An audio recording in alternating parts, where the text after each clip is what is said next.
Welcome back to Even Tacos Fall Apart, the podcast that's all about nurturing our mental health and well-being. I'm MommaFoxFire, and I am so glad you are here today. Whether you've been with me for a while or you're tuning in for the first time, you are in the right place for real, honest conversations about mental health, resilience, and finding ways to thrive in the messiness of life. Before we jump into today's episode, let's talk about the time of year. It's the last week of January, and for a lot of people, this can be a really tough stretch. The excitement of the new year might be wearing off. The cold weather, shorter days, post-holiday blues, and a lot of other events around this time of year can really impact your mental health, and it can take a hit. If you're feeling this, you're not alone. Take a moment to check in with yourself. How are you really doing? Maybe you need a little more rest or some time outside during the day. Maybe you just need to let yourself off the hook for not sticking to every goal you set this month. That's okay. Your worth is not measured by your productivity.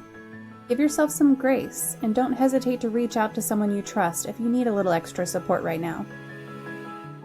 On to today's topic, stress, diabetes, and laughter yoga.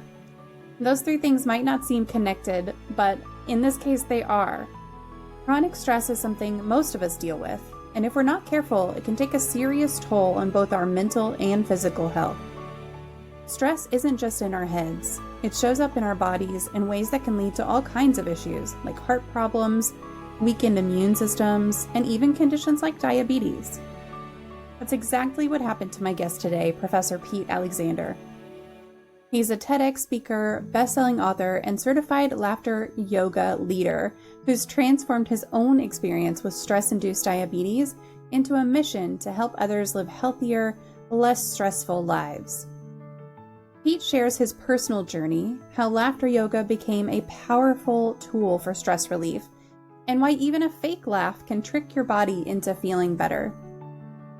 This episode is packed with real talk about the cost of ignoring stress, actionable tips for managing it, and inspiring stories about the healing power of laughter. I think you'll walk away from this conversation feeling both encouraged and ready to approach stress in a whole new way. Before we get into the interview, I would love to hear from you. What's something that's been helping you handle stress lately? Or maybe you've tried laughter yoga before and have a story to share. You can find me on social media. I'm at MommaFoxFire everywhere, or leave a comment wherever you're listening to this episode. Your insights could be exactly what someone else needs to hear. All right, let's jump right into my conversation with Professor Pete. This conversation today because we're going to be talking about some really cool things and some things that I'm not super well versed in, which is always something that I love to learn new things. So laughter yoga in particular is something that I want to know more about. But I am joined today. Oh, I forgot to open up this question queue. Let me do that really quick. I am joined today by Professor Pete Alexander. We're going to have a conversation about stress, diabetes, and laughter yoga. I am opening a question queue. If you have any questions while we are live and you are here either on Twitch or YouTube, feel free to drop those into the chat and I will make sure to address them here tonight. And Pete, thank you so much for taking the time out of your evening to join us today. MommaFoxFire, thank you so much for having me on your show, and I really appreciate all the listeners' time as well. Absolutely. So let me tell y'all a little bit about Professor Pete Alexander, and I will share some social links as well. Pete Alexander is the president of the greatest interior landscaping company in the San Francisco Bay Area, Office Plants by Everything Grows, which is a great name, by the way. In addition, he has served as an adjunct college professor for several universities, where he helped inspire thousands of students to develop and apply key concepts of marketing specifically to their area of interest. He is also a TEDx speaker and best-selling author on reducing stress in your everyday life, which we are going to talk about today. And lastly, but certainly not least, he's a certified laughter yoga leader and improv comedy cast member, supporting his community to laugh more and stress less, which is a great goal. If you are looking to connect today, I have a couple of links for you. I've got LinkedIn, YouTube, Instagram, and Facebook. Feel free to pop over there, give him a follow, and like I always say, engagement is king, so make sure that you like a couple posts, leave a comment a couple places. all of that will help all of the algorithms. So thank you guys for tuning in. Thanks for being here. And I'm excited for this conversation. So Pete, how did you get into interior landscaping to begin with? Well, it's interesting. I was working back, this is in the 2005. I was working for the second company in a row that got bought by its competitor. And if you've ever had that experience, it's a weird one. Whether you're the acquiring company or you're the company that's being acquired. And I just kind of felt like I wanted to have a little bit more control over my future. And so I started looking for particular businesses. And, I didn't want like a retail store where you've got these just enormous hours. Didn't want to be in food because, that is just so much work as well. And then I uncovered this landscaping business. And basically what it is it's plants in buildings. And so what's really cool about the business is it's one of these kinds of businesses that a lot of people don't even realize is a business, but somebody has to be taking care of those plants if they're looking really nice. And so, and there's a lot of brown thumbs out there. And so I decided to acquire it. And it's funny, the very first year that I got it, I bought it from the second owner, and the second owner had bought it for his wife to run. And the day that escrow closed, she said, "No, I don't want to run it." And so he was working full time, and he was basically doing whatever little to run the business. And for the year he owned it, it just started tanking big time. Yeah. And when I acquired it, the first year that I was running it, I was thinking to myself, I made a huge mistake as well. It was, and it just was awful. And then finally, after a year, it started to turn around, and it's grown every year since then, other than when COVID hit. Because when COVID hit, it was a torpedo that you never would have expected, especially for interior landscaping, because we only focus on businesses. And when everybody was working from home, nobody's coming into the offices. So if nobody's coming into the offices, you don't need plants there. And so we lost 60% of our business in the first 30 days back in March of 2020. Yeah. And it took us 3 years to recover, but we did. And now we're stronger than ever. And I'm very grateful that the staff that we have, that everybody pulled together and we were able to come out stronger. It basically, if we could survive that, feel like we pretty much can survive anything. Yeah. So has it completely bounced back from COVID? Are you still having any issues with, not everyone is in an office anymore?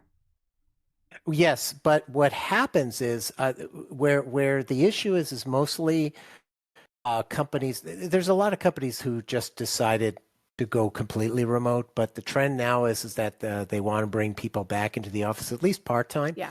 And so there may not be as much square footage in various customers, but they do still need the plants. And the other thing is that what's really great about having the plants in office environments, they've been clinically proven from university research all over the world that it actually cleans the air as well as helps reduce stress. So it's a perfect one that fits into my whole portfolio personally. Yeah. So I was going to make that connection too, because there are so many studies that say, even just looking at a picture of nature, if you can't actually go look at a plant, or you can't go to a park or go into a forest, even looking at a picture of nature can really help reduce stress.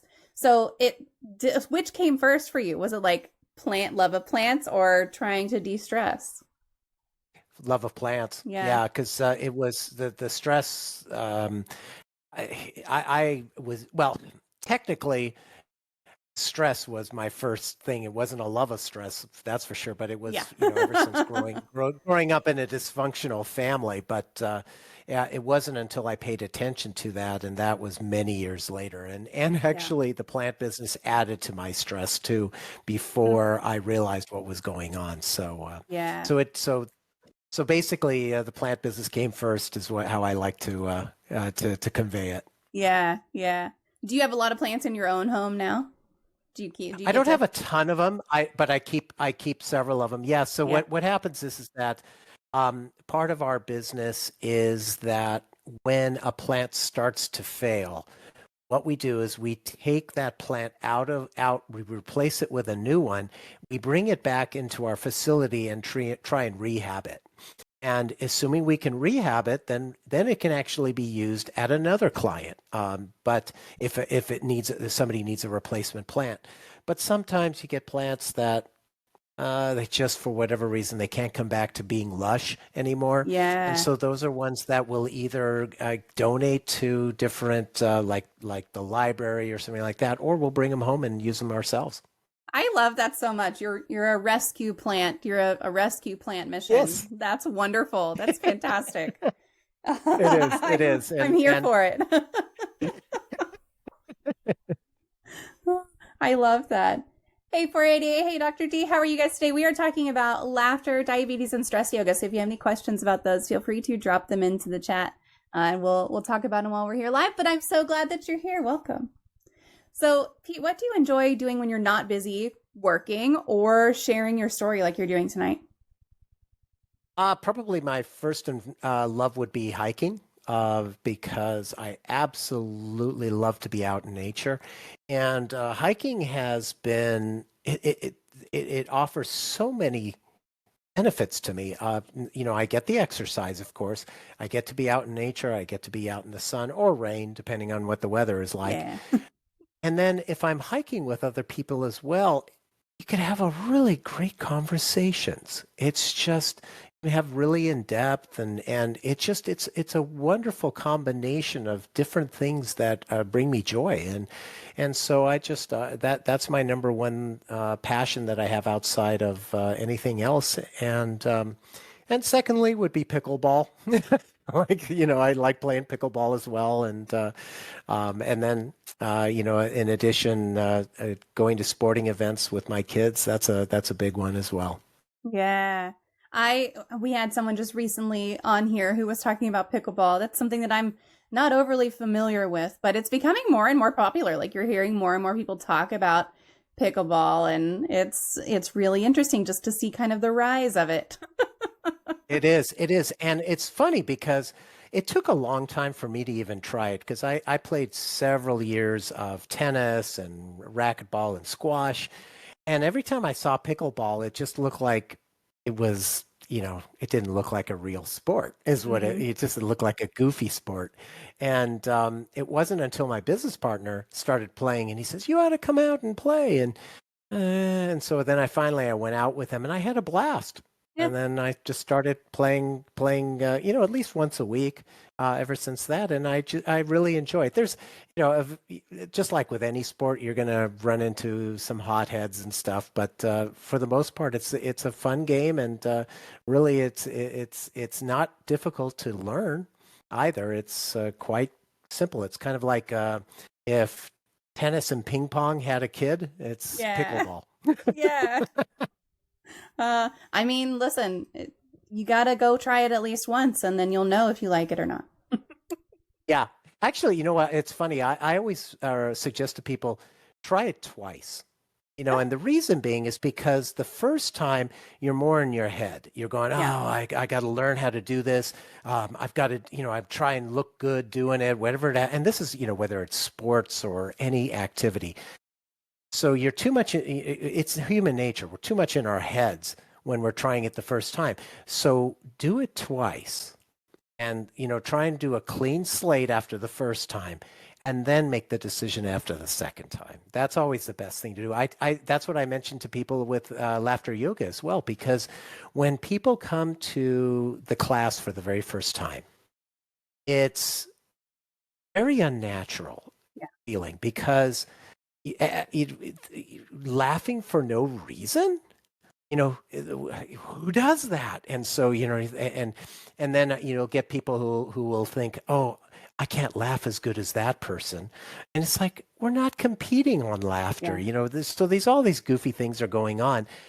So once you know what to expect, then come back and just take it all in the second time and then make a decision whether or not it's something that feels right for you. Try it twice. That's a great thing. Mm-hmm. I'm going to use that on my kids. No more one bite of dinner and say you don't like it. You got to try it twice. Right. Exactly. Because the taste buds might have made a mistake the first bite. It's true. It's very true. That's right. My kids are 10 and 17. They're not going to fall for this. Oh, yeah. Especially the 17-year-old. Yeah. So, the funny thing is that when my daughter turned 13, I remember I had a neighbor who told me a really big advice that actually really did come true. And she told me, she said, with teenagers, you love them, but you don't necessarily like them. Oh, yeah. Oh, yeah. Absolutely. 100%. 100%. Yes. Can confirm. That is absolutely true. There are plenty of moments. True. Plenty of moments where I'm like, wow, you suck right now. I love you so much. But you suck. In the most loving way possible. Exactly. It's okay. Exactly. He thinks the same about me, so it's fine. Well, and you know what? At some point, and that's what all kids do, because I did it as well. We think our parents are dumb, but amazingly, as we get older, our parents get smarter. Yep. I don't remember who said it, but fairly recently I heard someone say something like, from the time you're 13, 14, 15 until the time you're 25, your parents know nothing. And then all of a sudden at 25, they know everything again. Yeah. Isn't it amazing how that works? Yep. Seems about right from what I recall as well. I wish it was only 25 because kids are let's see, one is 23, but the other two, 27 and 29, and the 27 and the 29-year-olds still think that we don't know anything. Yeah. I mean, it takes some a little longer, I guess. That makes sense. Do you have a true crime story that fascinates you? I do, actually. I was always intrigued by Jack the Ripper, and reading up on the different books about them, as well as the different storylines on it.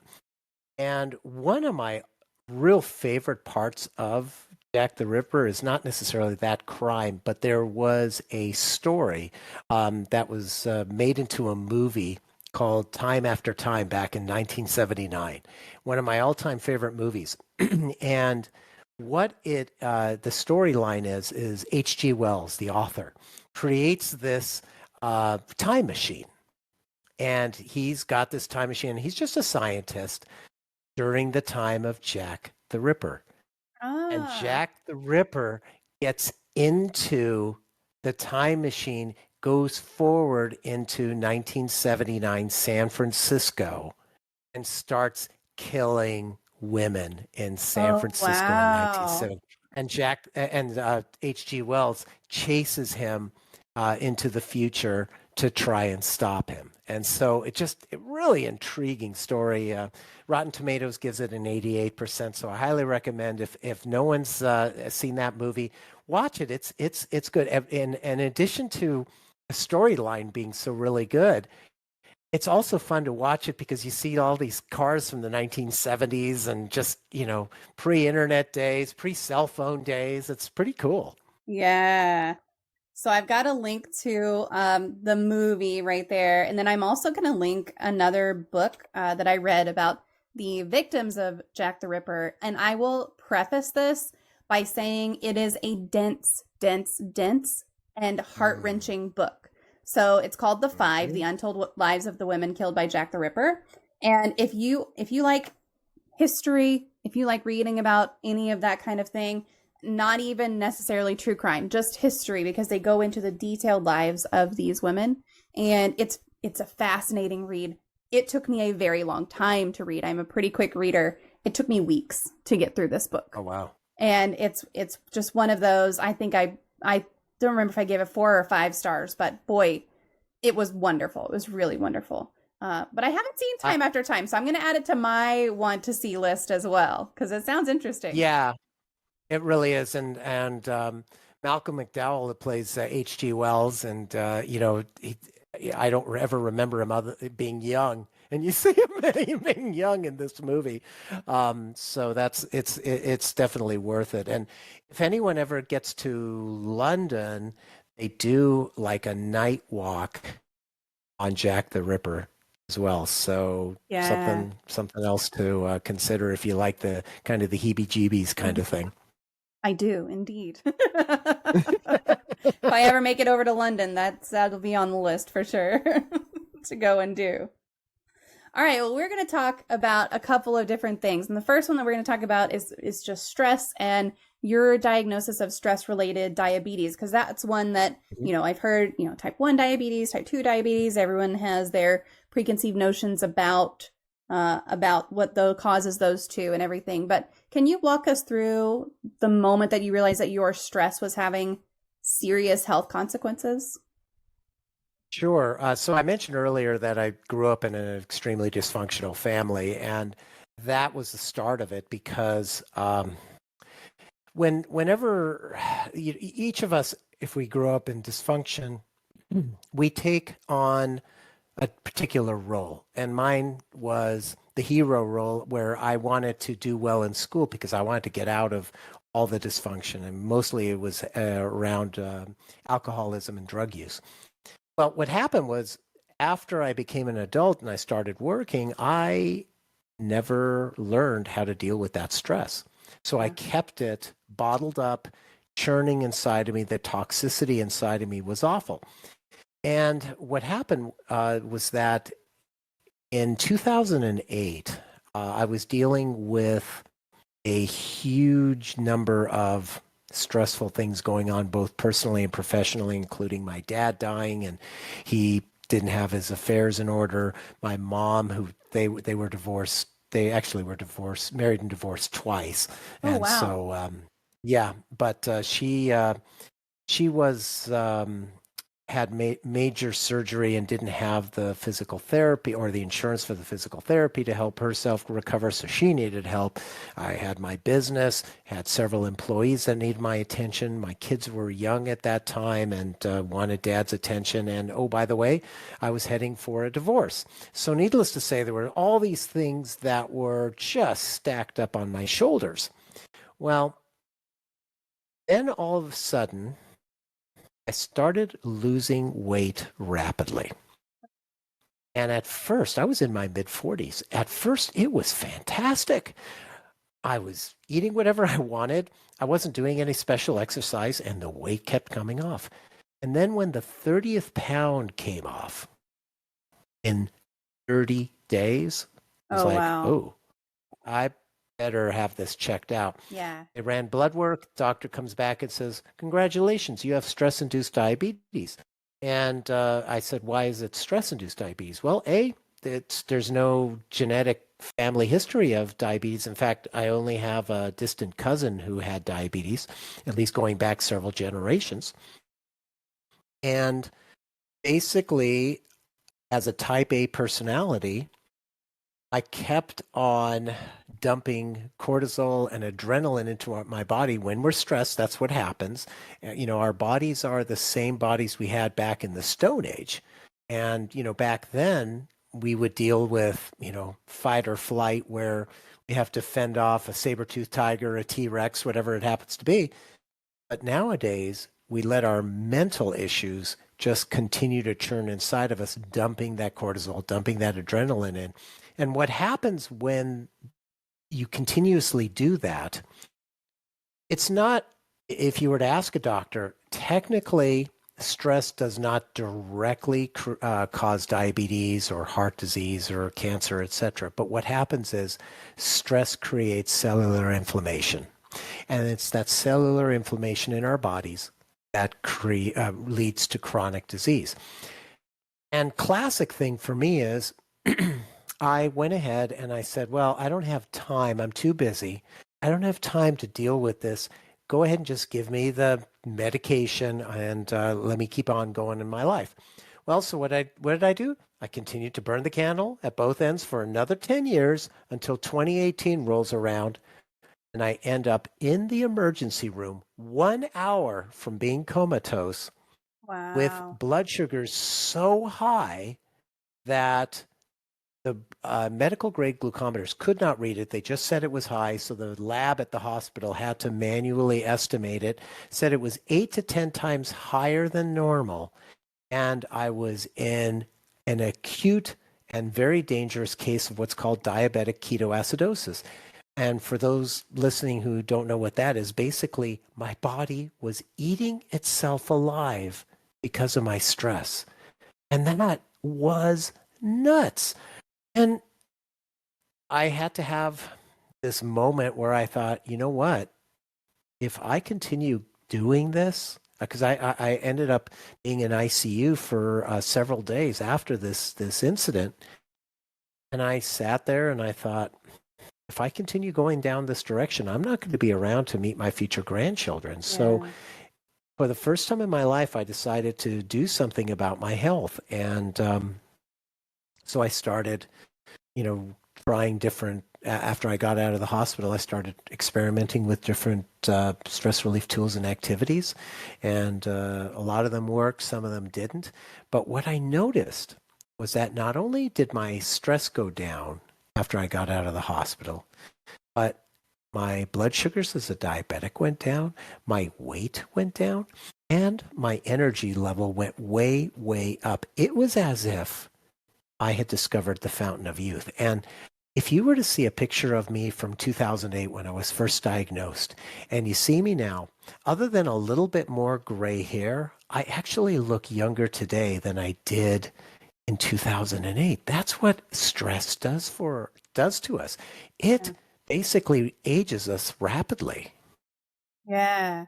I laugh a little bit because it's like, you have stress related diabetes. I don't have time for this. That was, but that's like how spot on is that response? Because that's probably exactly what I would say. Like, I don't have time for this. Prescribe what you need to prescribe and let me continue. Yeah, exactly. And, the only time that I ever thought about, oh, this is kind of crappy is when they gave me, so they prescribed me first some, I think it's called glucophage, which didn't do diddly on me, the pills. And then they gave me the insulin pens. And I remember getting this prescription and picking it up at the pharmacy. Pharmacist didn't tell me how to use this thing. And I'm looking at this packet insert and I'm thinking, wait, I have to stab myself in the side with this? I remember thinking, boy, that's crappy. All right, fine. I better do this quick because I got work to do, and that's, it's so ridiculous. When we allow ourselves to get to that point, the epiphany moment that I had in the hospital is that I realized that I was trading my health for my career. And that's a really bad trait because as I've learned since 2018, our two greatest assets are our health and time. And we shouldn't waste them. And we really shouldn't waste them. Yeah. We definitely spend more of our time with work than we do with anything else. Like, it's what takes up generally the bulk of people's time. And to sacrifice your health for that. I'm guilty of that as well, because I definitely let stress impact me in physical ways, and I will ignore it until I am showing physical signs that something is wrong. And then now I'll kind of do a little bit of an examination. But a lot of the time, my whole family is this way. But we're like, we'll relax when X happens. Like, I'll sleep when the kids graduate. I'll sleep when football season is over for the kids. I'll sleep when this. I'll de-stress when this. And it's like, sometimes you gotta give your body a little bit of a break. Did you have, other than losing the weight, were there other signs or that were you're kind of losing health that you ignored? Do you think a lot of people just ignore them? Yeah. In fact, there's early warning signs that, and I experienced several of these, but there's the early warning signs, both mentally and physically, actually.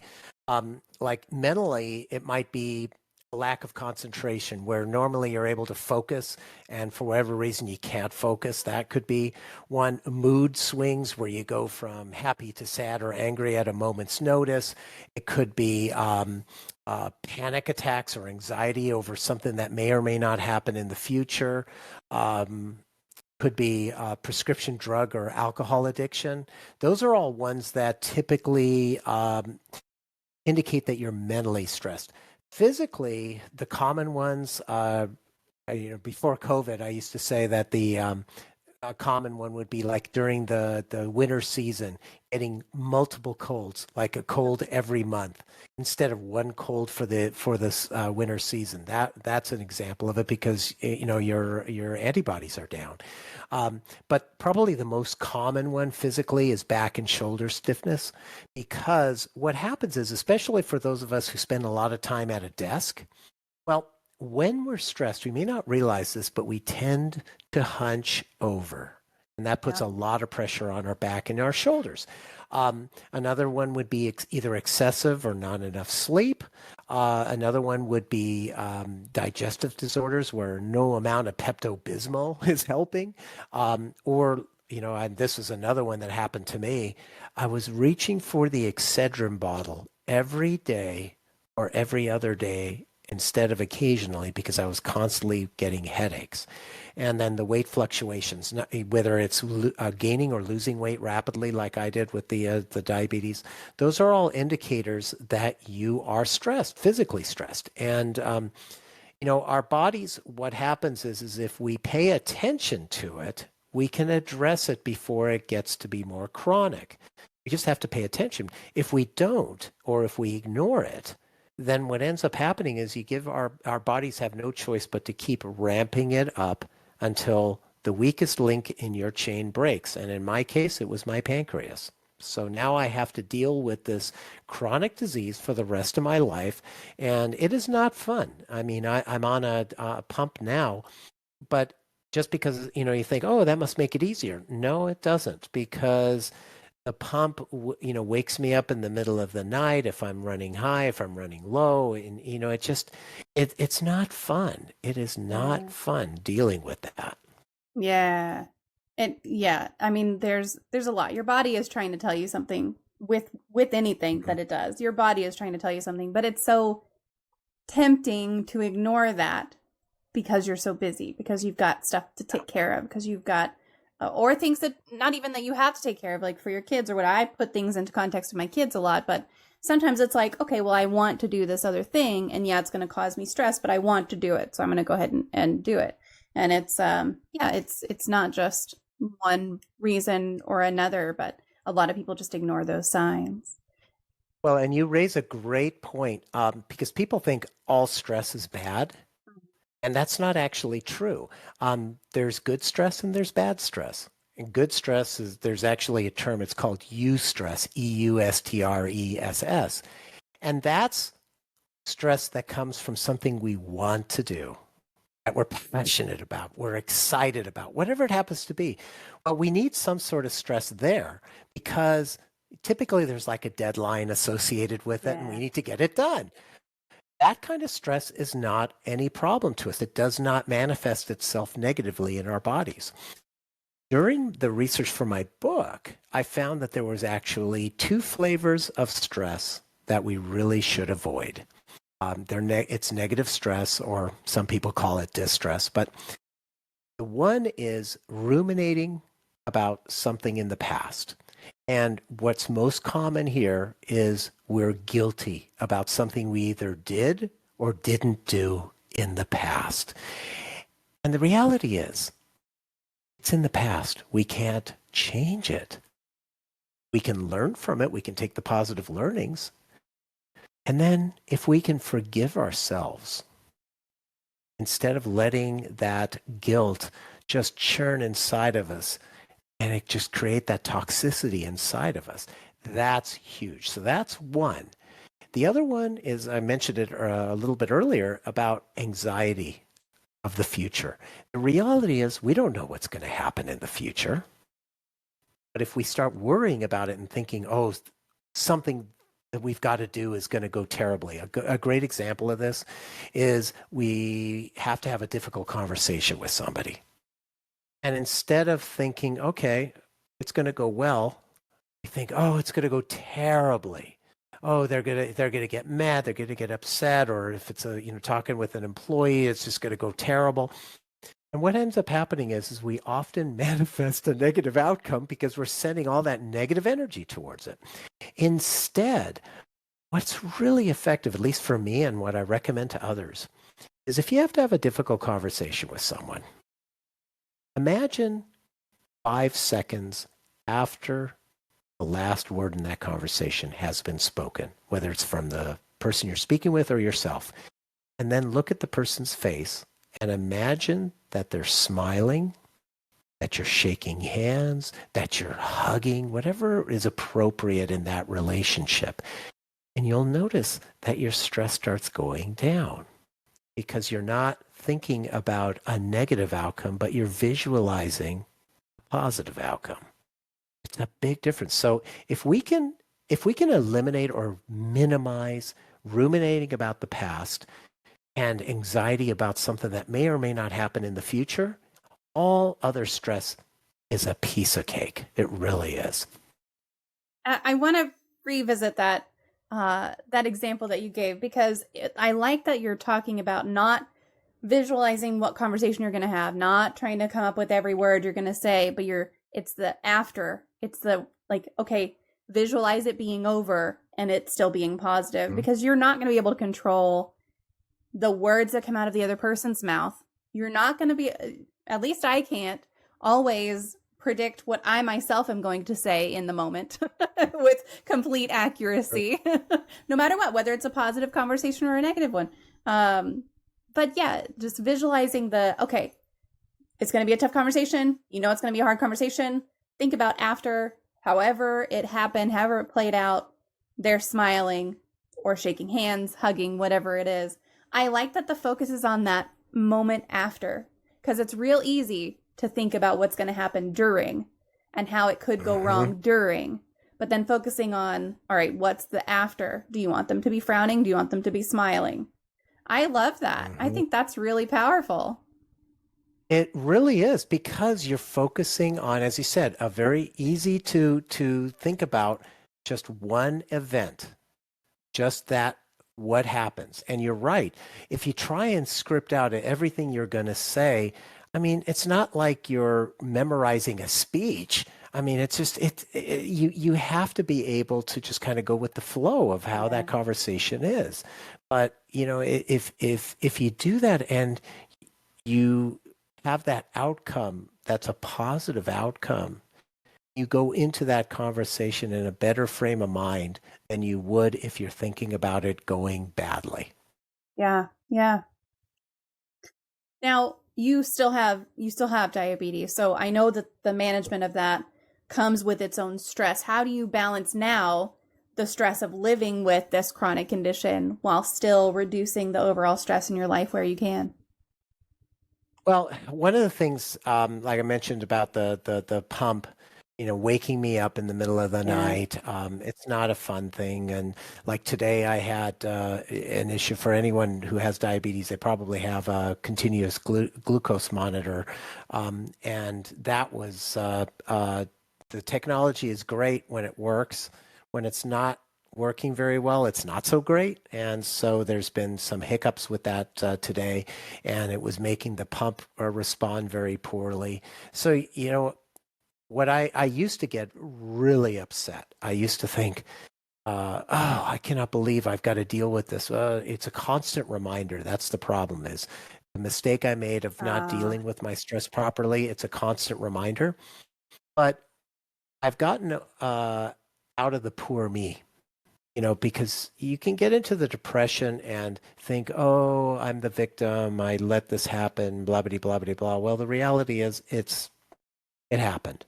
And like we were talking, don't ruminate about the past. It happened. Learn from it.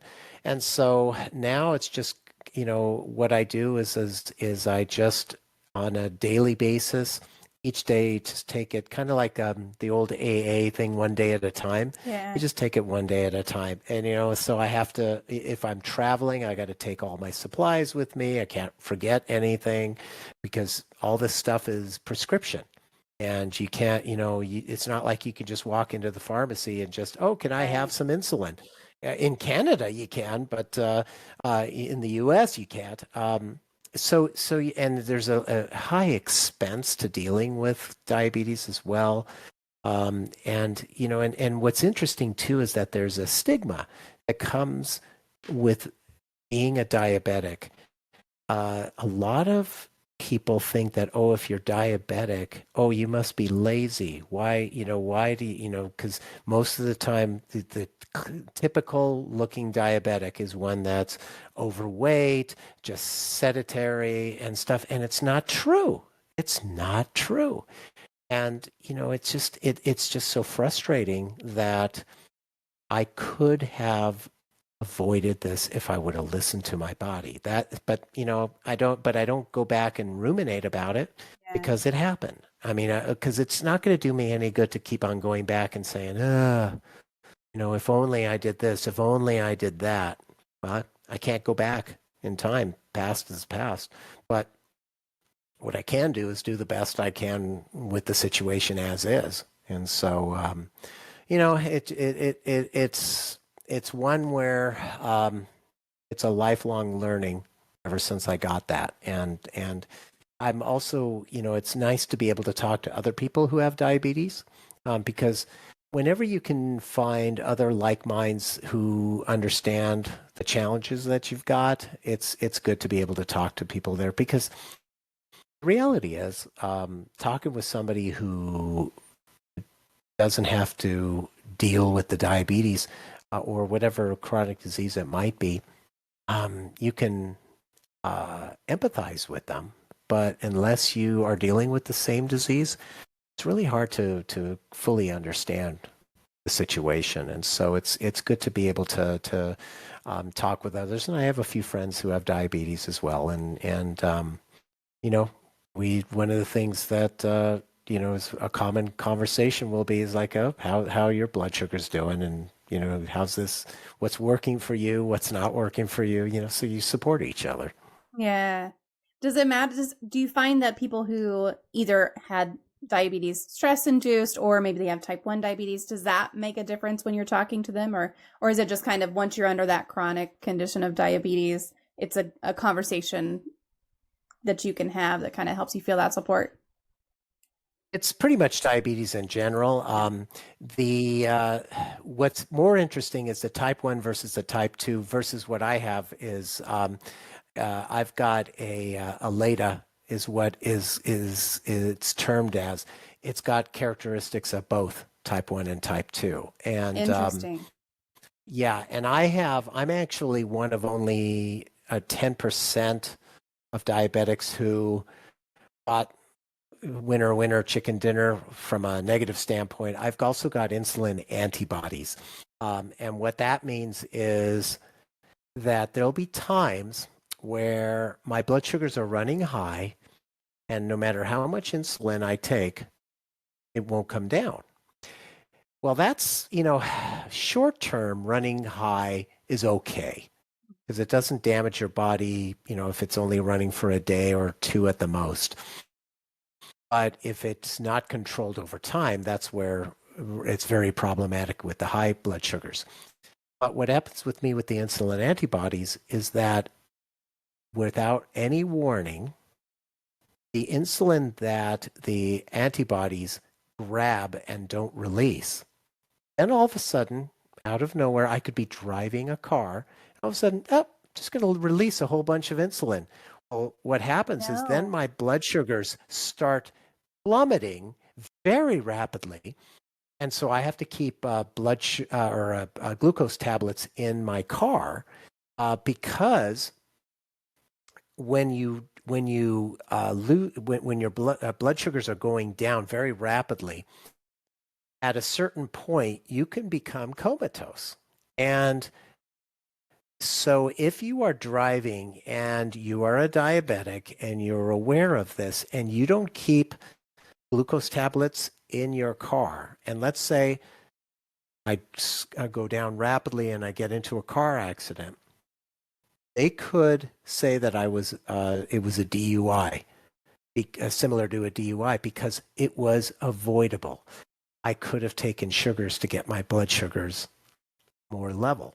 So that's another challenge, and only 10% of diabetics have it. And so, I guess when I went for the diabetic prescription originally back in 2008, I said, "Oh yeah, I'll pay more to get the even more difficult version of it." So, I mean, it is what it is.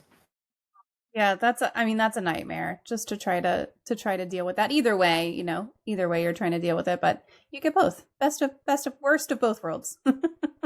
Yeah, but I don't let it get me down. I mean, Yeah, that's it's good. a pain in the ass, and it's like, when it wakes me up in the middle of the night, no, I'm not happy. Sure. But sometimes it forces me where I have to get up and take some glucose, and or I have to look at my phone to see what is what is it saying, and so the problem is because I'm a light sleeper. If I'm really start paying attention to it, I end up waking up. My brain wakes up, and guess Yeah. what? Now I'm lying in bed waiting to try and fall asleep again, and it takes me an hour to fall asleep. So Yep. Yeah. I'm right there with you. I'm that way too. Whenever I get up in the middle of the night, I'm like, okay, don't wake up all the way, or you're going to be awake for a long time. Don't wake up all the way. Like, yeah. stay asleep. Just stay. You're thirsty. Take a drink and go back to sleep. Don't wake up. I know the feeling. Yep. Because then you're going to be awake, and then your brain is going to be on. Don't let your brain turn on. That's exactly it. You know exactly what I'm going through. Yes. Yep. Yep. What's one piece of advice you wish someone had given you before your diagnosis and before your stress-related health issues? Well, first and foremost would have been listen to your body. I mean, that your body wants you to be healthy. And so had I listened to it instead of just prioritizing my other responsibilities over my own health, that would be one. Literally don't trade your health for your career. I wish somebody would have told me that. It seems like, it's funny. I think back about different advice I got from, in work and stuff. And it's just, yeah, I guess it would have been helpful, but something that was a game changer. That's what I would have really wanted to. And had I really, I wouldn't have been ready for it. Yeah. If somebody told me. That's the problem. Unless, and I had to end up in the emergency room and ICU. I mean, otherwise, I probably would have still been doing it. And it's terrible. I mean, but there are people who do see or hear about what happens to another person and go, you know what, I want to try and avoid that. And those people that are more enlightened, that's definitely don't trade your career, your health for your career. That's absolutely paramount. That is a great piece of advice, and something that, maybe back in the day, companies were more loyal than they are now, and they really cared about their employees. But the fact is that they don't anymore. Don't care more about your company than your company cares about you. Right. Absolutely. Now, I want to switch to talking about laughter yoga because I want to know all about it. You are a certified laughter yoga teacher. So tell me what laughter yoga is and how does it help people manage stress? I love and I love to I'm a very gregarious, I don't know what the right word is. I love to laugh. Absolutely love it. So I'm interested. Tell me all about it.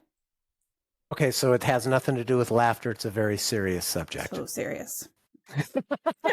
So laughter yoga actually started back in 1995 by a Dr. Maiden Kataria.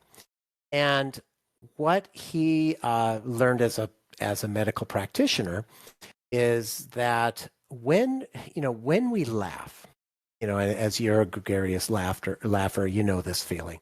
So when we laugh for like 5 seconds, 6 seconds or more. You know how great that feels? Yeah, everybody can relate to that. Well, what happens is when we're laughing, our body releases positive endorphins. And those positive endorphins give us all the health benefits such as stress relief, lowering our blood pressure, can help us reduce the onset of chronic disease. There's clinical research from all over the world. There's over 35 studies that clearly show laughter can help in these different medical applications. Well, the secret sauce to laughter yoga is that as smart as our bodies are, they don't know the difference between a real and a simulated laugh. Only knows that we're laughing. And when we laugh, whether it's a real laugh or it's a fake laugh, the positive endorphins are released after 5 to 6 seconds. So in laughter yoga, what we do is we try and connect with our inner child, because when we were children, on average, we probably laughed and laughed, whether it was a full laugh, a smile, a chuckle, whatever it happens to be, 100 times a day. As adults, if we do the same 5 times a day, we're very lucky because we're in, the minority. So what we're trying to do is we're trying to do different activities that get simulated laugh started. And then as a group, when, laughter is so contagious. And so when you see somebody laughing, you hear somebody laughing, you want to laugh as well. Mm-hmm. And so then after a few seconds of the simulated laugh, real laugh starts happening. And I have seen profound, just in my classes, profound results from people who've come in. Like a great story. I remember I had this mother and daughter come in to my class, and clearly mom was dragged by her daughter. And so we did this early on in this activity. She was giving me all these dirty looks, and she just sat there like this, one of those with the, black cloud over her head. And so we did this activity early on. It's called argument laughter. And what you do is you go around the room, and one person starts pointing and doing like the gesture of an argument where you're telling somebody that they're wrong, but you don't say any words. You just go, ha, ha, ha, ha, ha. The reason we do ha, ha, ha, he, ha, ha, or ho, ho, ho, is because those words tell our body that we're laughing as well. So it helps. So anyway, one person is doing this, and the other person is giving an indicator of I'm sorry, but not using actual words, just going ha, ha, ha, ha, ho, ho, ho, like this. So it goes around the room, and she was on to my left, and gets to her where she's the arguer. And in addition to her doing this, she starts indicating that she wanted to slap and punch me. And I'm thinking to myself, oh boy, she's got some real aggression going on. And so I figured by the end of class, because it runs an hour, I figured by the end of class, she was just going to just bolt out of there. And she comes up to me. She says, that was so good. I needed this so much. Thank you, thank you, thank you. And it's amazing how laughter really is the common language among everyone. It really is. Because when we can laugh together, we have joy together. And I've seen people who, like I had someone in my class who had just lost her husband of 40 years, and she was laughing to cry because she was having trouble crying it out. And so she laughed and would go into tears, but it was positive tears and thinking about the good times there. I had another person who he was in Vietnam War, and they had lung damage because of asbestos. And so he was laughing, and it would cough out the asbestos Oh, out, wow. the damage through his lungs. He was getting better from it. I had another person who she was horribly depressed, and her friend got her to come. And at the end of class, she got up, she stood up on her chair, and she just said, I feel so good. It was like, and her friend said, I can't believe this. So it's an absolute delight to see what can happen. And the people who come regularly, it's a community, it's a family. And that's, it, I always mention to people that, you know, given that I grew up in such a dysfunctional family, but our friends are so precious, but our friends are our family we choose because those are the people we want to be around. And so, and when you have a group of people who enjoy laughing together, it becomes their own community, their own family, and it's really a pleasure. It's I truly believe the part about the kids and versus the adults, because my 10-year-old laughs at some of the stupidest stuff. Mm-hmm, mm-hmm. And it's like, would I laugh at what he's laughing at? Probably not, because it's dumb. But at the same time, why not? Why not laugh at it, And he definitely laughs way more than I do. I love jokes, all those kinds of things. We tell each other jokes all the time. We're a big laughing, hugging family, and it's definitely one of those, like, if we could just model after the kids sometimes, I think in a lot of the ways, so much more of society in general would be better, not just for laughing, but also like expressing yourself sometimes and playing in general, I think. So how did you first discover laughter yoga yourself? Was it something that someone told you about? Did someone drag you to a class? No, I actually was in downtown San Francisco I don't remember if it was a Saturday or a Sunday. And I was walking through Embarcadero Center, and there's a little park nearby. And I saw these people, and they were laughing.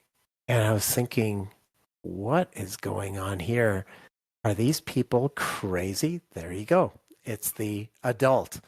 Why are they laughing? They shouldn't be laughing. That's not normal. They should be, they only should be laughing if they're watching funny videos or jokes or something like that. They were just doing activities and laughing. I'm looking and going, what? And they pulled me into it. And so I learned about it from there. And I thought, wow, this is really something. And so I decided that I wanted to become certified in it because I wanted to bring it back to my community. And so it was I got trained in January of 2020. My first class got canceled because it was scheduled for March of 2020, and boom, COVID hit. Yeah. And so, we did some Zoom ones, which, if it's better to do a Zoom one than nothing at all. Yeah. But there's something about being in person where you're all around together where it just works like magic. And it's so much fun to do it. And I decided when I did my TEDx talk, I decided to take people through a laughter exercise.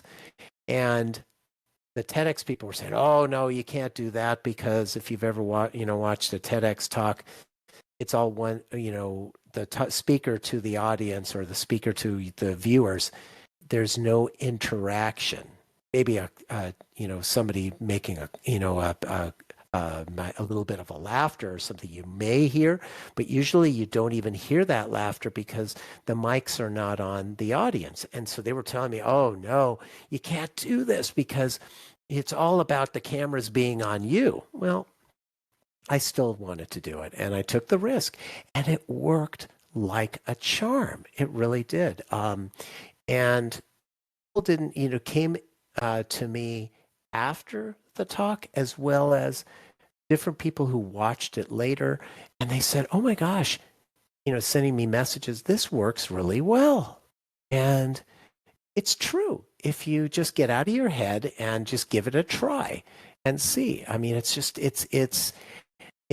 you just have to get out of the idea of, oh, I'm laughing, I need to have a reason to laugh. No, you don't. Yeah. No, you don't. And I have probably 150 different activities that I'll take throughout the classes that I rotate through them because I don't want them to get bored of the same.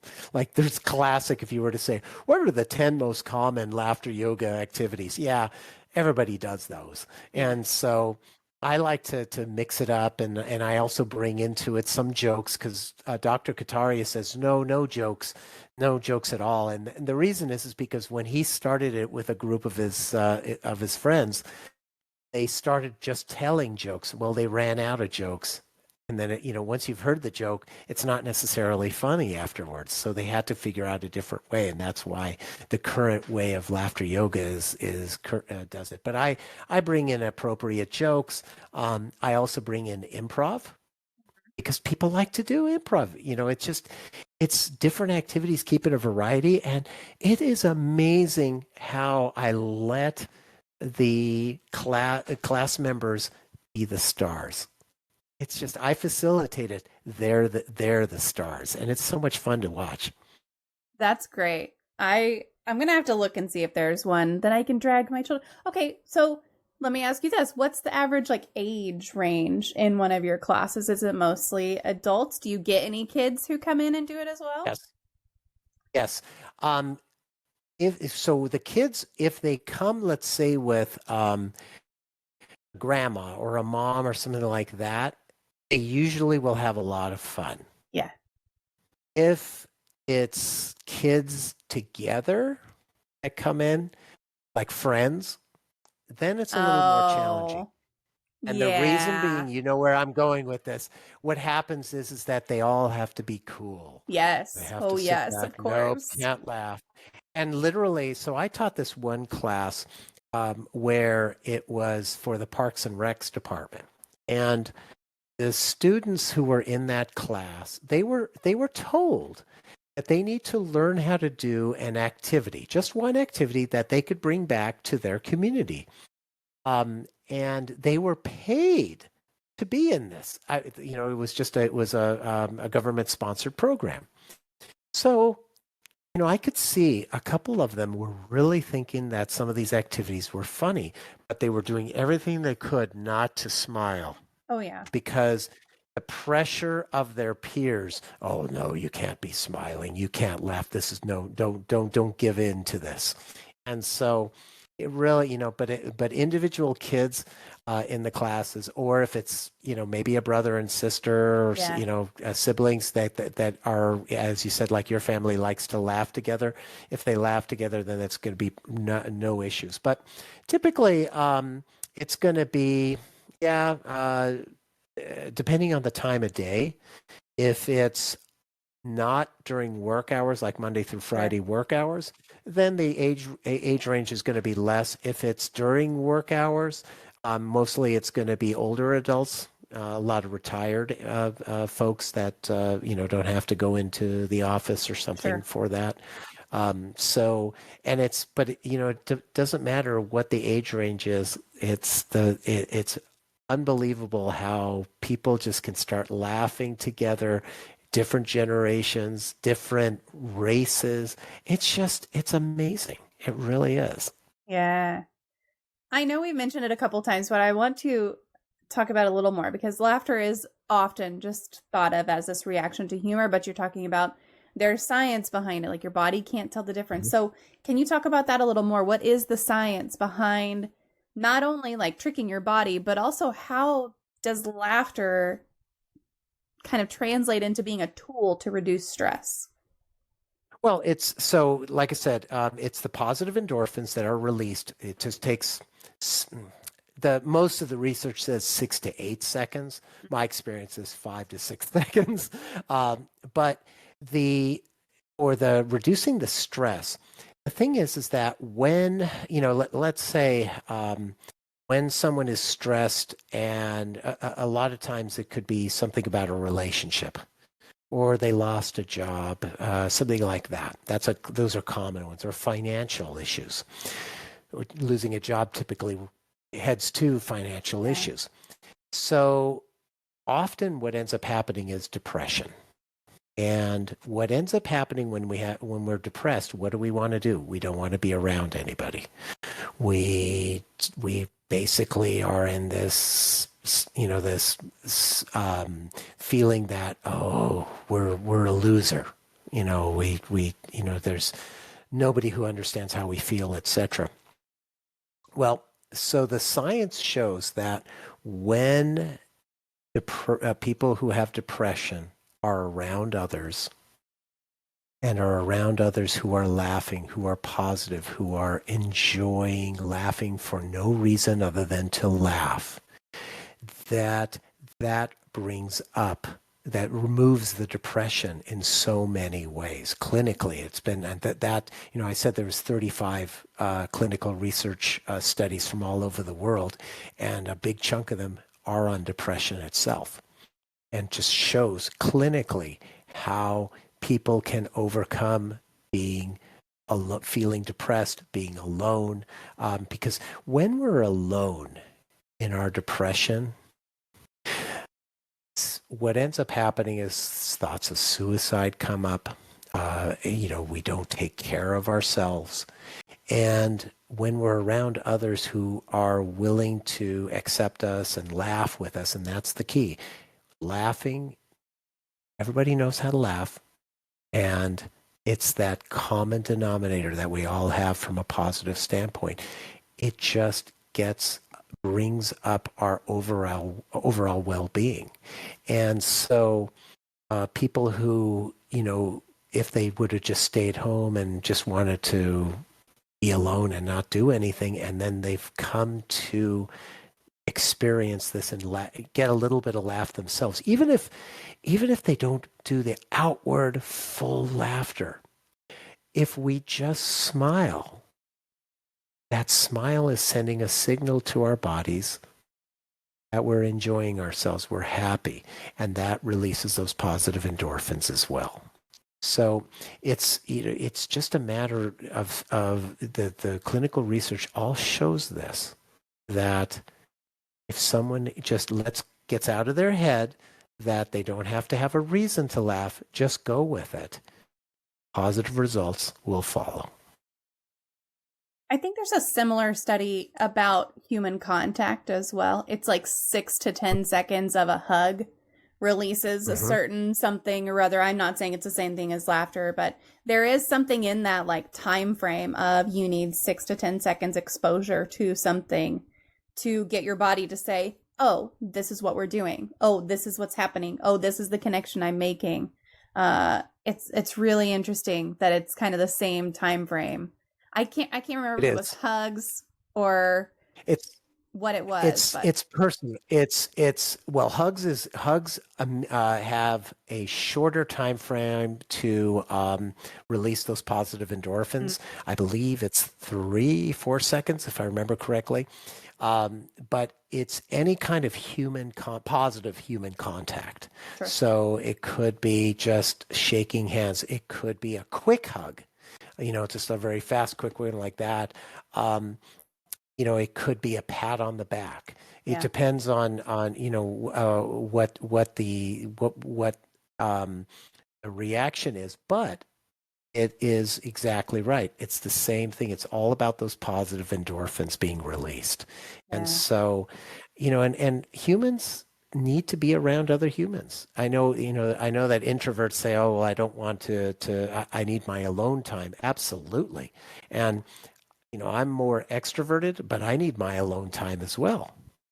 But there is, we are social creatures, and introverts are very social in a one-on-one conversation. So you still need that other person to have that conversation and feel like you're being heard, that you've got a connection with someone. And so it really, that it's one of the things that I always recommend as well is if you're having coffee with or having dinner with, lunch with, somebody who's important to you in your life, whether it's a personal connection or somebody you work with, whatever it happens to be, turn off your phone and ask the other person to do the same. Because when, I'm sure you know this, when you're talking with somebody, and like, let's say you and I are having this great conversation right now. And if I was to say, oh, wait a second, my phone is ringing, or my phone just pinged me, and I go, oh, like this while you're talking. What am I communicating to you? That phone is more important than I am. Yeah. Exactly. But if we just put the phones down, put it, leave it in your car if you want, or just put it down, turn it off. It's not going to blow up if you don't respond to the message right away. Go ahead and have a conversation with the other person and be fully present. It's amazing. Conversation how well it will go. I've got a new appreciation, or I shouldn't say new appreciation. I still have a great appreciation for restaurants, because when COVID hit, we couldn't go out, right? Yeah. So I still really enjoy being at a restaurant and, the ambiance and the sounds and everything like that. But I always see, whether it's 2 people, 3 people, 4 people that are sitting at a table, and all of them are on their phone, not talking at all. And I think to myself, why did you bother coming to the restaurant? Why didn't you just get takeout? Because you're obviously not there to have a conversation or an experience. So it's treat the other person on the other side of the table with the importance that they deserve. It really, and they will respond in kind. At least you should have a conversation and say, like, hey, do you prefer to keep your phone on? Do you prefer to keep your phone off? Because I know in some situations, like, it makes people more comfortable to have that as kind of like having a newspaper or a book or something, just to have that some sort of barrier between them and the other person. And that's totally valid, but communicate with the other person. I prefer to have my phone off. Do you mind turning yours off as well? Do you prefer to have it on?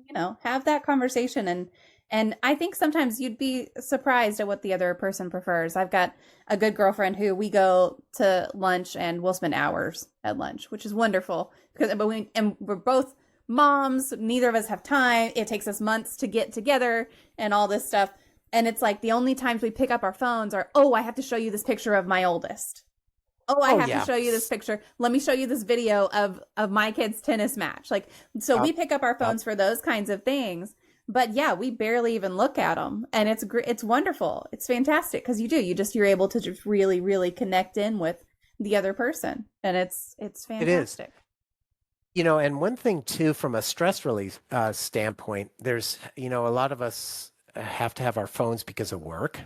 Yeah. And or kids, that's or kids or whatever. Yeah. But let's if we focus on work now, often what I used to do before I learned better is that I would always be checking my email and my work text messages all evening, all weekend long, on my vacation. Well, the problem is that doesn't give your brain the time to recharge. Now, I'm not talking about, I turned it, I went to sleep. That's, what happens if the phone pings you in the middle of the night? Then what do? You wake up and you look at it. Problem is that we need to have this recharge ability. And when we're checking our messages in the evenings, on the weekends, on our vacation, we don't disconnect. And the problem is, like, let's say we want to go for a week vacation. Well, the average person on a vacation takes 3 days to wind down from work. And then 3 days before going back to work, we start winding back up. The problem is, if we're checking our messages every day, we haven't done the wind down. And so literally, we don't disconnect enough to give us that recharge. And even if we take a 1-week vacation, the fact that we have those 3 days to wind down and then those 3 days to wind back up, it really turns out that a 7-day vacation is Wednesday. Right. That's it. And so we really do need to take that time, because that's why we get vacation. It's supposed to be taking that time. And, what I used to do after I learned the hard way, when I would go on vacation after that, I found a really, really powerful thing I could do. I would, just go ahead and put on my email, for example, and out of office. And I won't be checking messages until, whatever the day is I'm getting back. But what I would do is, let's say I was flying back home the day before. Okay. I would download my emails just before I got on the plane. And what was really amazing is that, let's say on average, I used to get 200 emails a day, work emails a day. And if I didn't respond to them right away, it was amazing how, with my out of office of who they should contact, how those things would rectify themselves. And literally, so let's say a 1-week vacation, so a couple hundred, emails, at least I'd have at least 1,000 emails. Of those 1,000 emails in my inbox, I could delete easily 980 of them. Yeah. Because they had resolved themselves. Yep. So you don't have to be constantly checking. The world will not come unglued if you don't check your work messages on a particular day. And that and if you think that you can't because, well, that's a boundary issue. You really have to set the proper boundary that says, no, I am going to not check my messages for whatever time I am, that's my time, and just stick with it. Yeah, I've gotten to the point in my career where I'm like, I'm not taking my laptop. I'm uninstalling Teams and Outlook from my phone. I don't uninstall them, but I disable them completely. Like if I want to open them, I have to go through extra steps to open them. But I'm also, on my out of office, I say, not only am I out of office and not checking emails, I'm not checking them when I get back either. If you need me, reach out to me again when I get back. And it's even better because I can just mark all as read and be like, whatever comes back up when I get back, that's what I need to address. If it doesn't come back up in my inbox, or if you don't contact me on Teams after I'm back, it wasn't worth it. That's a great idea. It's what I'd call that is email purge. Yes, it it's is. basically, you just go ahead when you download all those you connect into for the first time, just what is it? You click on the first email and you scroll down to the bottom. Yep. Control A or Shift, whatever it is. It selects them all. Hit delete. Yep. I don't go that far. I don't delete them, but I do mark them all as read. And I'm like, I'm not reading all that. That's not happening. But I used to be very much like, I would take my laptop to a beach vacation, and I didn't feel like I had the seniority to say, no, I'm not doing that. I didn't feel like I didn't have the confidence in myself to say, no, I need to be working. But I am to the point now where not only have I recognized the company's not going to be loyal to me, they're not going to give this loyalty back that I'm giving them. Why would I do that? They're not more important than my health. Why am I doing this? But also, it's not worth my time and my mental energy sometimes to do this. I'm putting myself through extra steps that I don't need to put myself through. So, and I encourage all of my team members. I had someone who joined my team within the past 6 months or so. And she was like, okay, well, I have this vacation plan. I was like, great. Okay, go on your vacation. She said, well, I'll take my laptop with me. I'm like, don't take it. It's not worth it. And so it's like, I'm trying to tell, like, every person that I can. Don't do that. Yeah, but it's true. You have people that report to you. Yeah. They, set the standard for them. Yeah. Yeah. If and what's interesting too, one of the things that I found worked really well for me as well is when email allowed us to send a message at a certain time. Scheduling. So Yeah. scheduling it. So what happened was is that I'm still the type where I want to get something done. And so if I want to send an email or reply to something like that, what I can do without bothering somebody who reports to me and making them feel like they got to deal with it right away, especially if they're wired like me, I can schedule it to go first thing in the morning, and then they'll Yeah. deal with it when they get into the office, and that way it's off my plate, but it's not on their plate on their own time. So Yeah. Yeah. that's another thing that works out really well. It's figuring it out in a way that works for both you and your team. It really is. Absolutely. Absolutely. All right, I'm gonna bring us back to laughter yoga. Okay. I love going down rabbit holes, so I wind up going down a lot of them. Okay. There you go. I love that. If someone has never heard of laughter yoga before, they're new to the concept, what is the easiest way for them to incorporate laughter in their daily routine, even if they don't feel like they're in the particular mood to laugh? Yeah, it's a great question. So think about a certain thing, a good one. Okay, so a lot of us who live, let's say, in areas where there's a good chunk of traffic.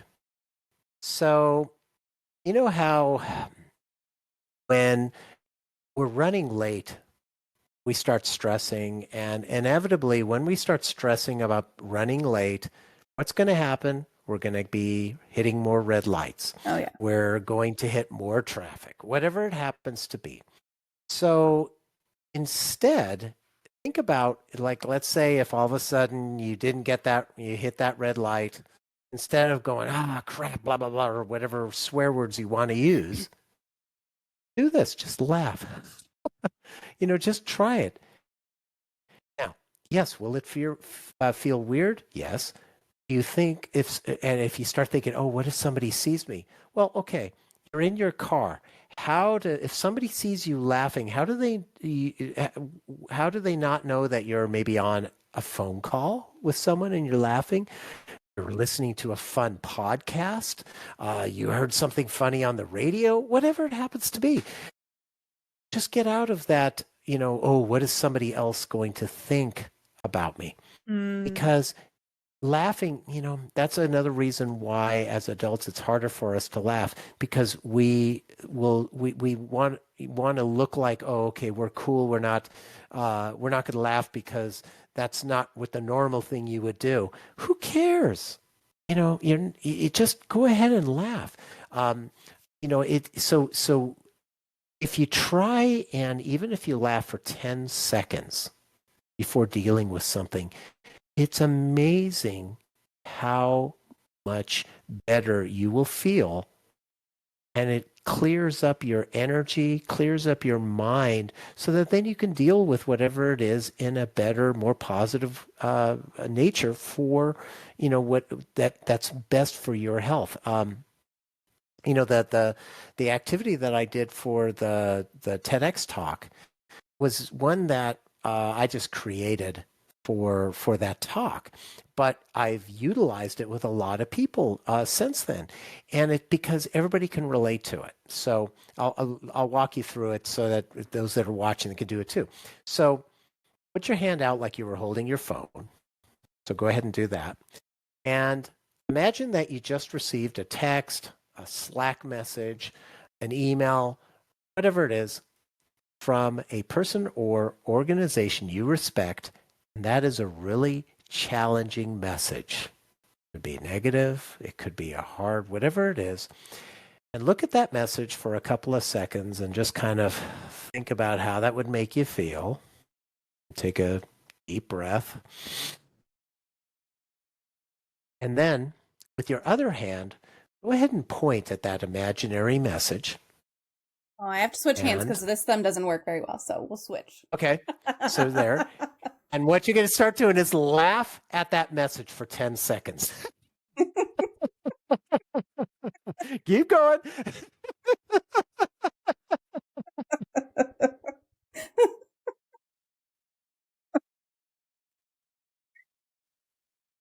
That's 10 seconds. Feel better, right? Oh, yeah. Yeah, it makes you feel lighter, more energy. And then, it's like, okay, now I can take this message on. But if we don't give ourselves that 10 seconds to help reduce our stress and to ground us, what do? We go right into, the tension. Yeah. And that's just not healthy for ourselves. I also feel like the physical act of laughing does relieve some tension, like from your neck and kind of your Yes, it back, because does. your body is going to move around a little bit while you're laughing, and it's great. Exactly. And as far as people, I just want to put this out there because as far as people judging you while you're driving, if I drive by someone and they're laughing hysterically in their car, I'm like, I wonder what they're listening to. How come I can't listen to something that funny? It's like, true. not once have I seen someone laughing in their car and been like, what a dumbass. Like, that's never once crossed my mind. I'm just like, I wonder who they're talking to. That's so funny. And how come I'm not talking to that person right now? Exactly. It's like that old When Harry Met Sally. I'll have what she's having. Because we want to have it, right? Uh-huh. Uh-huh. That's a different kind of want to have it. We've talked about a lot of different things, but I would love to know for someone who is a high achieving professional who is constantly dealing with things like deadlines and pressure, what do you think is the most impactful change that they could make to reduce stress? Yeah, I would say a game changer would be making sure that they professionally, or at least make sure that you clearly articulate your personal values as it relates to work. And the reason I say that, we all have a pretty good sense of what our personal values are, but it's amazing how impactful doing an activity to clarify and identify what your top 4, 5, 6, what I would call deal breakers are. Yeah. Because when you know very specifically what your personal values are in a particular area of your life, in your career, your relationships, family, you name it, then whenever you are faced with a challenging decision, such as, let's say, you're running a business and you have to make a decision as to, do you want to acquire this company, or maybe you want to move into a new building, or you got to make this important hire, whatever it happens to be. If you run that decision through your top personal values, and that decision is not in alignment with any one of those 4, 5, or 6 top ones that you have, I guarantee if you still make that decision, you are going to add additional stress to your life because you're not being true to yourself. Our personal values are our North Star. And when we're very clear on know what those are, the decisions that we make will be in alignment with who we are. And that reduces our stress enormously. I did a video on how to do this. I can put that link in the video if you want, so that people can take a look and see. Okay, so I will do that. Yeah, because I was going to ask if there was a specific resource to kind of help build those personal values out, because it's easy to say, like, what are your personal values? It's another thing to be able to really articulate them. So if you've got a good resource, yes, I will absolutely, I'll add that in the description and all of that and send the link and everything for sure. I'll definitely put that. And the only suggestion I make for people is make sure that it only takes roughly 10 minutes, believe it or not, to do a game-changing activity.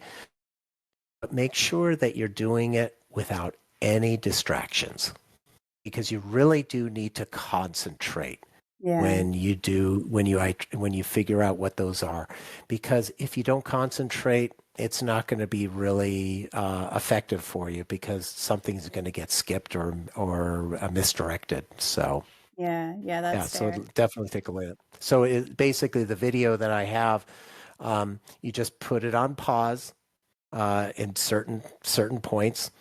Go ahead and do what you need, and then you start it again, pause it again, do what you need. But like I said, just make sure you don't have, it's not while you're busy at work, or you've got the kids screaming, or any other particular reason. Just do it when you have some quiet time. Yeah. Not while you're cooking dinner. No, it's not one of these multitasking things. Do this as your only task. Yeah. I love a multitask, that's for sure. We all do, but especially the ones that are, type A personalities. But research has shown that multitasking actually slows us down. Yeah. And the reason being, it's very simple here. We're more likely to make a mistake when we're multitasking. Yes. Yeah. And what happens when we make a mistake? We got to go back and redo it. So, and there was actually a research study that it was fascinating. It showed that if somebody has like one thing that they're working on at a time, they'll get it done on time, get everything there. But let's say that typically, the average worker might have 5 things they're working on, and they're back and forth multitasking all of these different activities. Now, what happens is the time that we spend ramping down from one activity, then ramping up to the other activity, and vice versa, back and forth, what ends up happening is so much time is wasted on that ramp up, ramp down, that if it's 5 projects you're working on, 80% of your time is wasted in that ramp up, ramp down. So instead of thinking that, okay, my whole day I can get all these things done, probably not, because you've wasted 80% of your day just transitioning from one to the other. Yeah. So it's just, and then that doesn't even include the mistakes you might make. And so then you have to go back and correct those. And when you have to go back and correct a mistake, guess what? There's stress involved with that too. So add to it too. Yeah, it's definitely, I think I know the study that you're talking about. It's something about like task switching, or I think it's the APA study. Yeah, it's a really good one to go and read if you have a chance to go read that one. But yeah, I mean, you're not multitasking, you're multi-half-assing. That's all that it is. You're half-assing this task and you're half-assing that task. I will say the only exception, and this is hard for me to even admit sometimes because I find myself drifting off, is if you're like doing a physical task and also a listening task. Sometimes those can go like even if they're unrelated. Mowing the lawn, listening to music. Fine. Yes. Cooking dinner, listening to a podcast. Fine. But even then, like sometimes I'll be like, okay, what was I doing while I was cooking? Because I was invested in this podcast. What was I, and what just happened in this? Because I was paying attention to this over here cooking. So like, yeah, even that sometimes. But there are, of course, exceptions, just like there are exceptions to everything. But well, it does. And I'll get on the elliptical and I'll be reading, whatever articles and stuff like that. And it actually is very helpful for me because being on an exercise machine is very mundane for me. Yeah. So what this does is this puts my mind on something else and I totally forget that I'm on the machine. Yeah. And it actually works great. Yeah, for sure. All right, well, we are coming up on our last couple of questions. So folks who are here live with us, if you have any questions for Pete, make sure that you get them into the chat. We will address them while we're here. For those of you who have said hi while we've been going, I see you. Thank you for being here. Pop your questions in and we'll get them addressed. So Pete, what is your favorite life hack?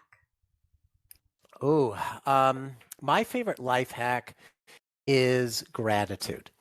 And so what I mean by that is, I learned, and it actually, it came from different books that I read, but what I learned was that if I'm grateful for the little things in life, I'm going to attract more positive things in my life. And so, a lot of times people say, "Oh, I'm grateful because I have a house, I have a car, whatever it happens to be." Well, yeah, those are big things. But what about the little things that happen during the day? And so my wife and I, we have an activity we do every night before we go to bed. And either she asks me or I ask her, "What are you grateful for today?" And so when she asks me, I always start with, "I'm grateful for my health because all else is secondary, because I lost my health due to the Yeah. stress." And then I recap the things that come to my mind. And so, for example, the conversation we had is going to be one of my gratitude uh, uh, lists. And so what happens is that when you recap with gratitude things that happen during the day, it ends the day on a real positive note. And you can even get into the habit of being grateful when you first wake up in the morning. In fact, there was a book I read many years ago called The Happiness Equation. And the author, he talked about at the time, there were roughly 7 billion people on Earth. I think it's 8 billion now. But he went into it and he said, in the history of the world, um, there's been about 115 billion people who have ever lived on Earth. 7 billion are alive today. So that means that roughly 14 out of 15 people who have ever lived on Earth are dead. The fact that you woke up in the morning means that you hit the lottery. Be grateful for it. And it's so true. So if you get into the habit of being grateful for certain things, we were talking about the red lights earlier. I now, when I hit a green light, I say thank you, thank you, thank you. Or if I caught the ferry or I caught the train, the subway, you know, because I thought I was going to miss it, but I catch it. I say, thank you, thank you, thank you. Why? Because I'm sending it out to the universe that I would like to attract back more positive energy. When we are not grateful for the good things that happen to us, well, what happens is that we're likely, but we get mad at what doesn't go well for us. Yeah.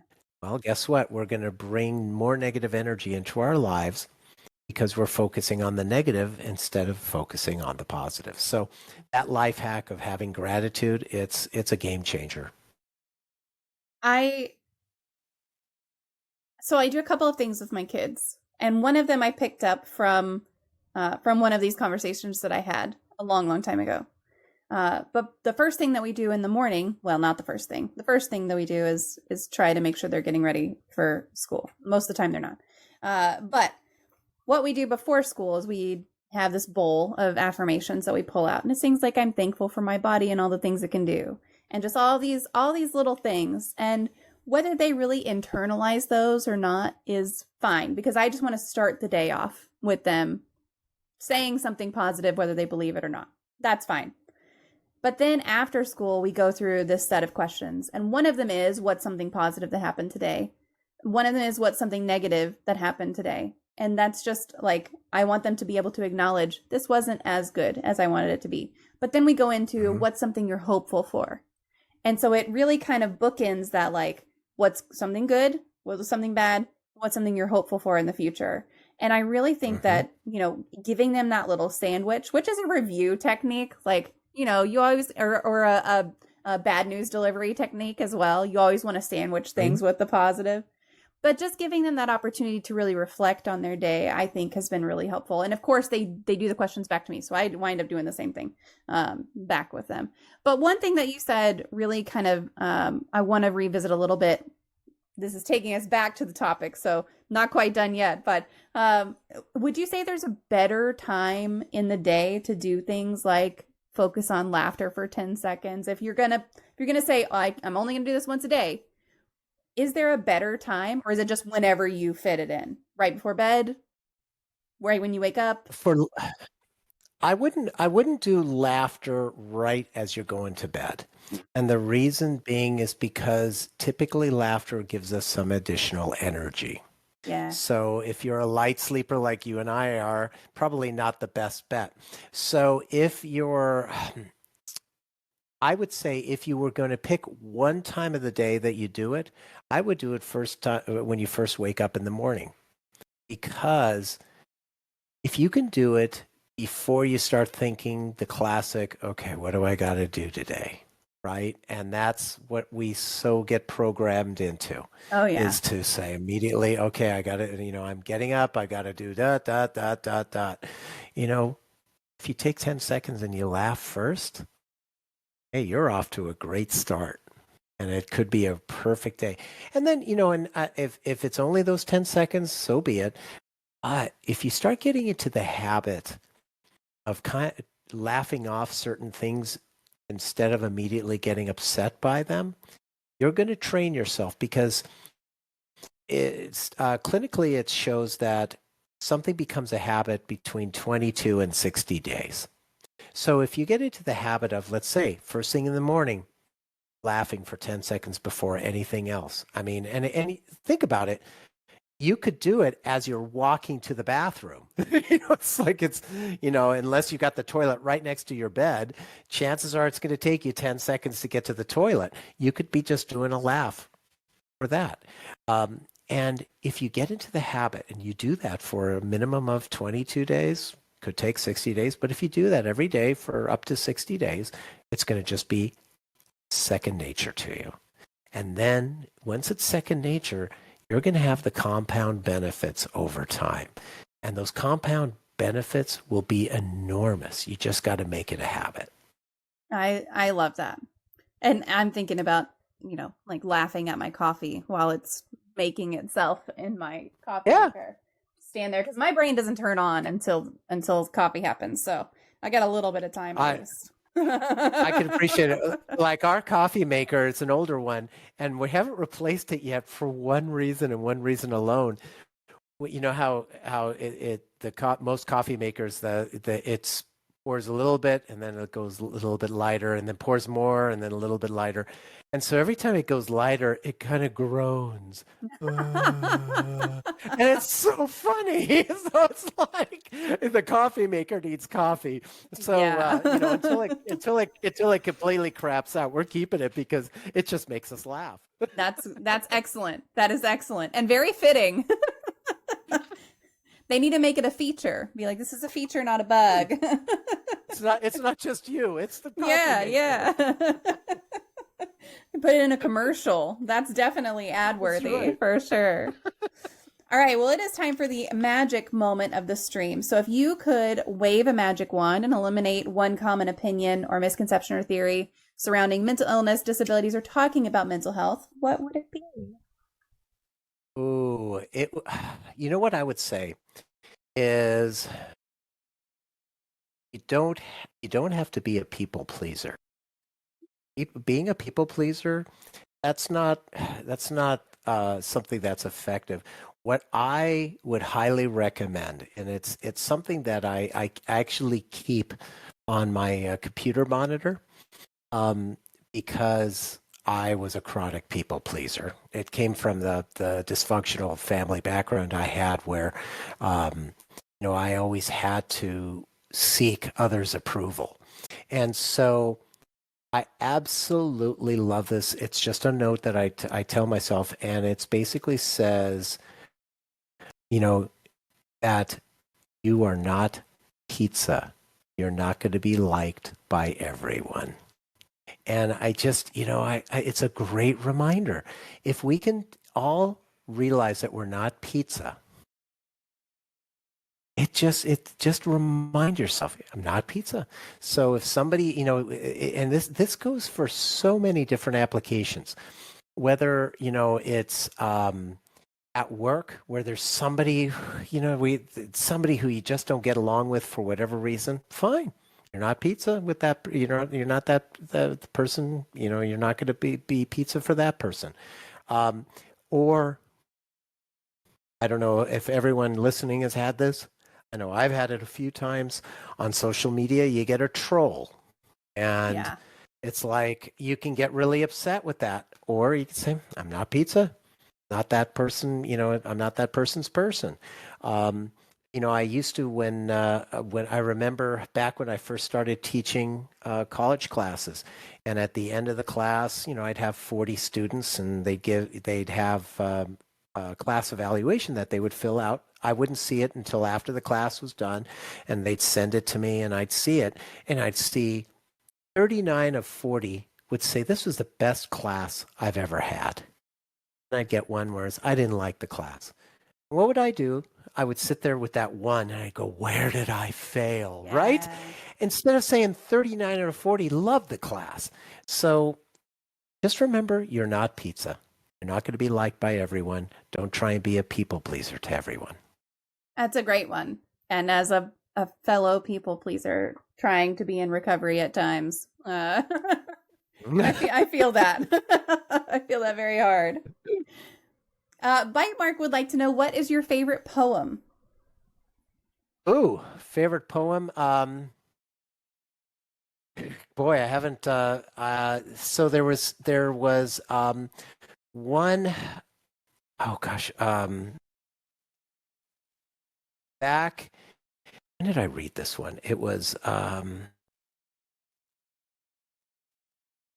had to have been in 1991, and it was I've been a member of Adult Children of Alcoholics, and it was a poem about the inner child, and it really resonated with me, and it was an anonymous one, so there isn't someone attributed to it, and it basically talked about walking with your inner child, using visualization, walking with your inner child along the beach and letting that inner child take your hand and be able to come out, because that's what happens when you're in a horribly dysfunctional family. Your inner child tends to go hiding, and you want to bring that child out like it was a real child.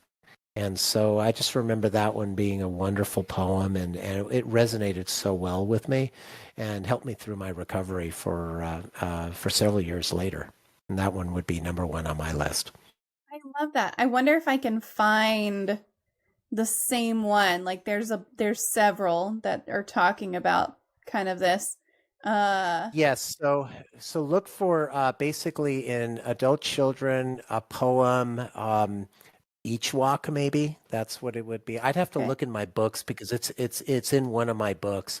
I don't, and I probably have it bookmarked, or at least Beach Walk by Henry page Cole. Does that sound? Let's I see. don't remember it being someone attributed to it, but Oh, this maybe one's they talking by about now. a baby shark they found on the beach. That's definitely not No, it.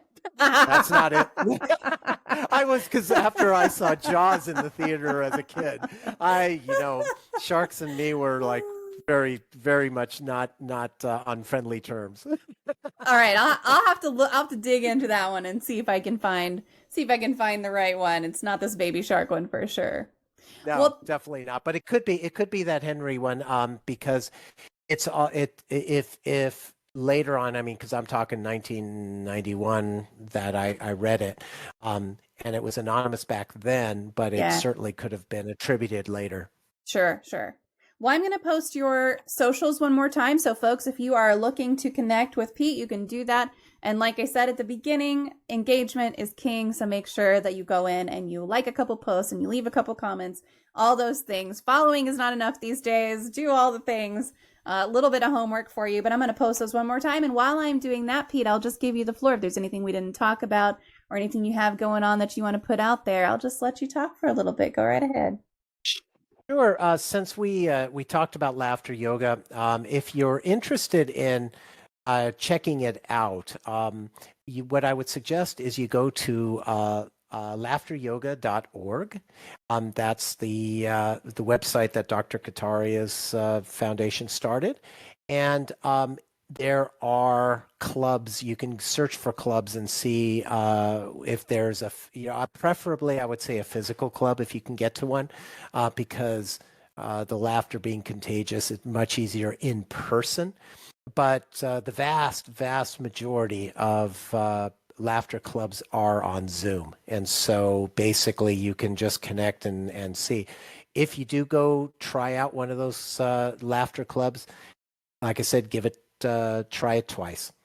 Because the first time's, I guarantee you, the first time's going to be odd. Yeah. Because it's not, as an adult, it just doesn't come naturally because we're thinking, we have to have a funny cat video or we have to tell a joke or something like that. And so you have to get out of your head about it. And that usually happens on the second time. And then the second time you know what's going to happen and just go ahead and try it out and see if you like it. You may find that, I just had somebody recently who was visiting in my area and lives in Bozeman, Montana, and she decided that she wanted to get trained and is going back to Bozeman, Montana to offer the class in person in her community. So you might get inspired, but if nothing else, you get a few laughs. So that's one thing. Like I said, I'll go ahead and put there'll be the link to personal values video. I highly recommend you do that. It's a game changer. And just remember that you don't want to trade your health for your career or other responsibilities. And a lot of people say, well, I'll get to it when I get to it. Well, if I like to ask people, do you remember the last time that you were really, really sick? And, if you're honest with yourself, you can remember a time when you had a really bad flu, cold, you name it. And if it was a bad bout, chances are you didn't feel like doing anything other than lying in bed. And when you only have the energy to lie in bed, what good are you to your career, to your business, to your loved ones? Don't take your health for granted. It's too important. Absolutely. Well, thank you so much for joining us here today. I appreciate you just spending this amount of time this late at night as well. So thank you for being here. And chat, give me just a minute to disconnect with Pete and we will be right back. But again, thank you for taking this time. It was completely my pleasure, and I certainly appreciated the listeners' time as well. Absolutely. And that wraps up today's episode of Even Tacos Fall Apart. I want to thank Professor Pete Alexander for joining me and sharing his powerful story, along with practical tips for managing stress and prioritizing our health. From learning how stress can physically impact our bodies to discovering the unexpected power of laughter yoga, there's a lot we can take from this conversation and apply to our daily lives. How often do we brush off stress as just another part of life, only to feel the toll it's taking on our minds and bodies later? Pete's experience is a reminder that ignoring those early warning signs can lead to serious consequences. But it's also a reminder that it's never too late to make a change, to find tools that work for you, and to start putting your health first. Whether it's trying out a laughter yoga session, practicing those quick moments of mindful humor Pete mentioned, or just giving yourself permission to take a break, small steps can add up in big ways. Now, if this episode got you thinking, I'd love to hear your thoughts. What resonated with you the most? What's one small thing you could try today to reduce your stress? You can share with me on social media. I'm at MommaFoxFire everywhere. Or even better, leave a comment or review wherever you're listening. It's not just about connecting with me, it's about boosting this community and really building that support and encouragement for everyone tuning in. And hey, if you enjoyed this conversation, don't forget to subscribe to Even Tacos Fall Apart so you don't miss future episodes. I've got more incredible guests and topics coming up that I know you'll love. Your reviews and ratings help get these conversations out to more people who might need them. So if you've got a minute, I'd really appreciate it if you could hit that 5-star button or just leave a quick review. Thanks again for spending time with me today. Remember, even when life feels overwhelming, you're not alone, and you deserve to take care of yourself. I'll see you next time on Even Tacos Fall Apart. Until then, take a deep breath, Find a reason to smile and give yourself the same kindness you show to others.